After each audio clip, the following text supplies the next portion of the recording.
Big boss మనకి ఈ week nominations అలాగే ఎలిమినేషన్స్ ప్రతి ఒక్కటి చూసాం. అలాగే టికెట్ టు ఫినాలే ఎంత హోరాహోరీగా జరిగిందో. లాస్ట్‌కి రీతు అలాగే కళ్యాణ్ సవాల్ మీద సవాల్ గేమ్‌లు ఆడి లాస్ట్‌కి అయితే కళ్యాణే విన్ అయిపోయాడు. సో, ఇదంతా పక్కన పెట్టేస్తే ఇప్పుడైతే మనకు అక్కడ టికెట్ టు ఫినాలే విన్ అవ్వలేక ఇప్పుడు డైరెక్ట్ నామినేషన్స్‌లో అందరి చేతుల్లో మాక్సిమం నామినేట్ అయిపోయి ఇప్పుడు అన్‌ఫార్చునేట్‌లీ హౌస్ నుండి బయటికి వెళ్ళిపోతుంది మాత్రం మనకు రీతూ చౌదరి గారే.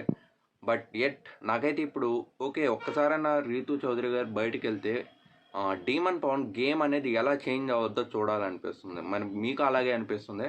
బట్ ఈ నామినేషన్స్, ఈ ఎలిమినేషన్స్ లాస్ట్‌లో అయితే మాత్రం మనం చూస్తే మాక్సిమం అందరూ 'సుమన్ శెట్టి' హౌస్ నుండి వెళ్ళిపోతారు అని చెప్పి రూమర్ స్ప్రెడ్ అయింది.